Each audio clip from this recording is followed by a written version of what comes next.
In the Apache way of life, there is a belief that there is a dark side of life, as well as a light side. In the dark side of life, there is misery and war, and nothing progresses for the Apache. Part 1 of Spirit covered the dark side. In the Apache light of life, there is happiness, a world God created of peace and harmony. In the first half of the 20th century, the Apache creations included Inn of the Mountain God Resort and Casino, Ski Apache, and cattle ranches that led to prosperity and peace. This is the Apache spirit story of the light side. The light side of life can lead to peace and harmony, but it's not always easy. The reservation was unfit for agriculture, but was well adapted to raise livestock. The Mescalero agency felt before the Apache can ever become self-supporting on the present reservation, they must be allowed to buy livestock, either by sale of timber or by some other means.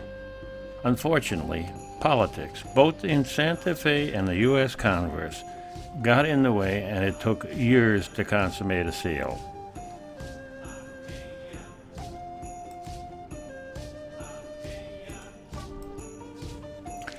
By 1902, the Mescaleros were able to make a meager living for themselves on the reservation, and their children were permitted to attend reservation schools.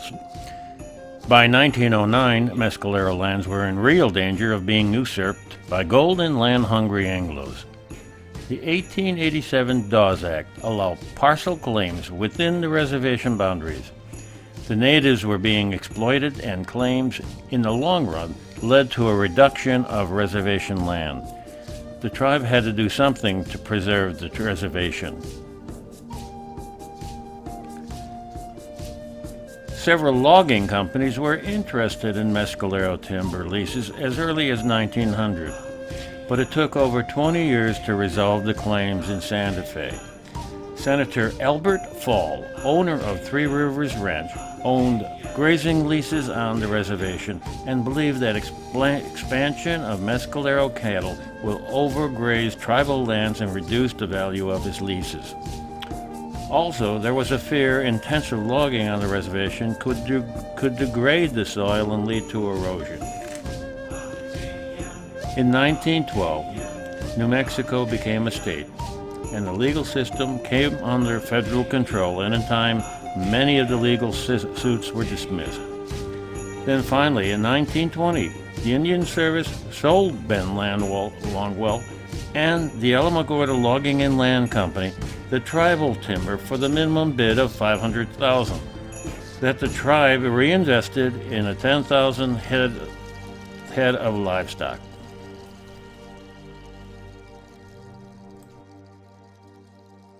Senator Fall became U.S. Interior Secretary in 1921 and became infamous for his role in the Teapot Dome scandal. He became the first former cabinet officer sentenced to prison as a result of misconduct in office. Ben Longwell was experienced in all aspects of logging. He successfully extended the logging railroad north from Cloudcrest, New Mexico, and east along Silver Creek to Silver Springs, a distance of about 8 miles into the Mescalero Reservation. It was a well-laid-out line with one major trestle of 346-foot length. Grading of the railroad began in 1923, but progress was slow. Rail began arriving for the new track, and although 1.5 miles was laid during July, the line was not completed to the cutting area until nearly a year later. By all accounts, the timber on the Mescalero Reservation was of good, marketable quality, but the cost of logging and shipping were high, with a 35-mile rail haul. In a little over a year after it began shipping logs, the CL&L was in receivership. Logging continued on the reservation until 1942, using tractors and later shipping by trucks.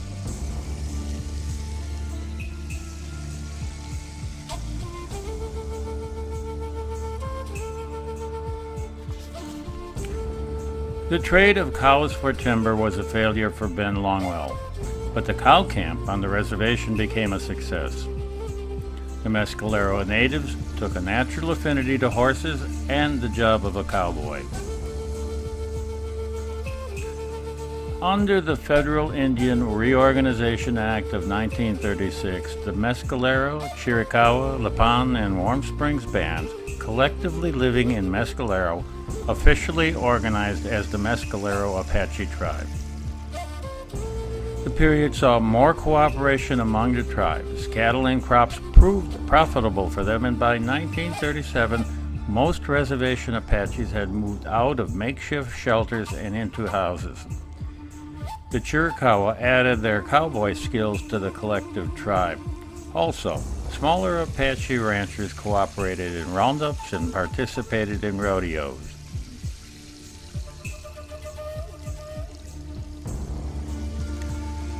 We have good ranchers, good employees out there. They do it the way they used to do it back in the 1800s on horseback.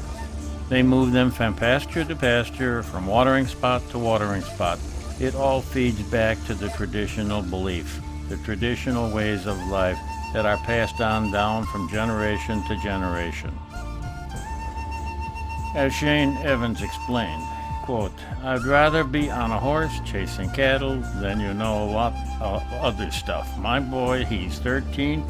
He comes out here, volunteers quite a bit. This is my cowboy's dream, just to see their kids out here working on his own without help." In an interview with Edward Little, a Mescalero native who was 60 years old, he was born on the reservation and has lived his entire life there. To quote, "One of his most interesting jobs on the reservation was that of herder on a cow camp. It was his job to look after his family's herd of cattle so they had plenty of meat to eat. He said that having that job at the right age of 12 was a difficult experience because his parents basically counted on him for a majority of their food," unquote. Edward recalls his experience in education and said it wasn't easy to acquire one. He went to elementary school on the Mescalero reservation, but then had to find a place outside of the reservation to attend boarding school.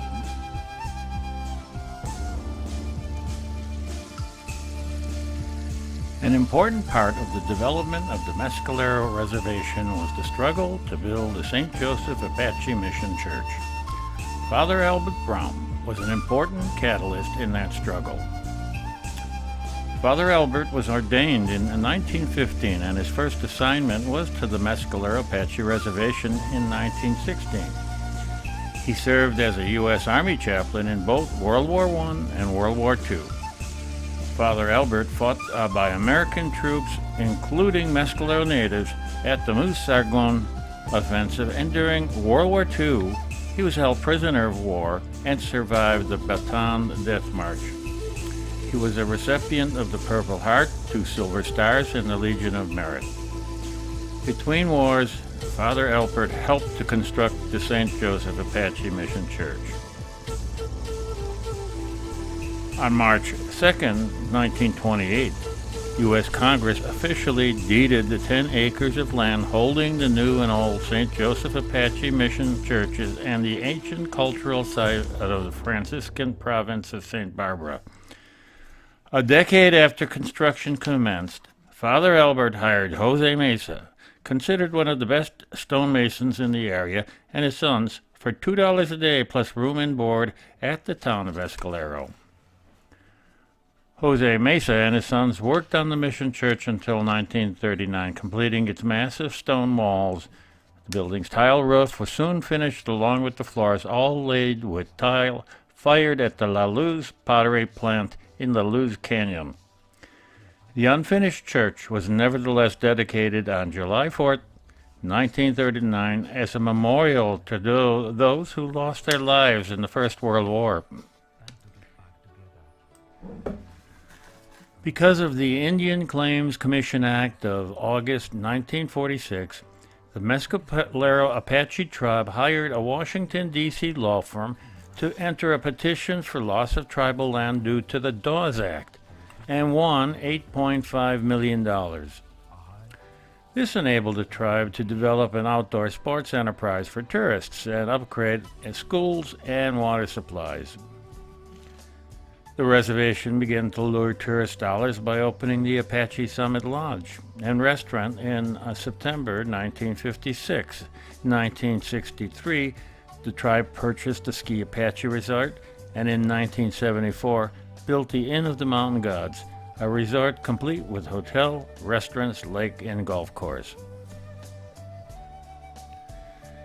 The Labatt Food Service Company produced a video that interviewed several Mescalero employees about a beef program.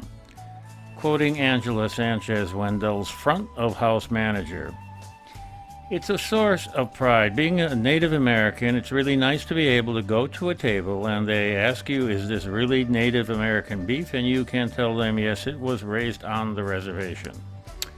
I actually had spoken to one of our elders about the whole program, and he was so excited because he's one of the original cowboys from the cow camp.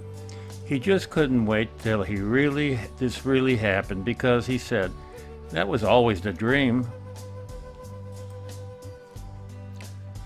While clearing land for the new mission church at Mescalero, Father Albert and others found evidence of a prehistoric Jornada Mogollon stone floor, as well as pieces of pottery and other artifacts from the formative and Corona periods on the grounds. These deposits contain information important to the understanding of prehistory and history at the regional and local level of significance. Historic archaeological deposits are directly related to the construction of the St. Joseph Apache Mission Church and its predecessor, and will be considered as part of a future archaeological nomination. To date, the restoration has become an overall community effort. 14 people from the Mescalero Apache Reservation and surrounding area have been receiving training in the art of historic stone restoration. The Mescalero Apache tribe provides heavy equipment and operators when needed, and many tribal members and parishioners contribute funds and volunteer their labor to help with the church restoration, much in the tradition of the original.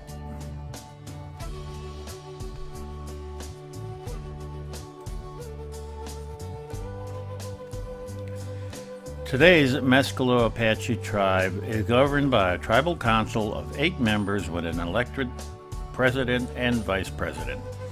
Authority and responsibilities of the tribal government are defined in the Constitution of Mescalero Apache Tribe as revised January 1965. On January 12th, Arthur Butch Blazer was elected by the Mescalero people to serve as president of the Mescalero Apache Tribe. In his new role, he wants to team up with his alma mater, New Mexico State University, that's NMSU ACES, and explore ways to develop opportunities for his tribe's young people. NMSU has a close affiliation with ACES. The College of ACES is working with New Mexico's Native American tribes and pueblos to form an advisory committee for the Indian Resource Development Program. NMSU will assist the tribes to promote their economic self-sufficiency through education of youth in agriculture, natural resource management, recreation, and business opportunities. One example is the Dream Acres program that began in 2002 and runs for approximately 2 weeks during the summer.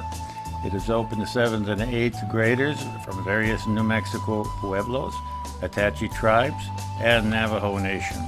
The program is one of the few specifically geared towards students from the reservations in New Mexico.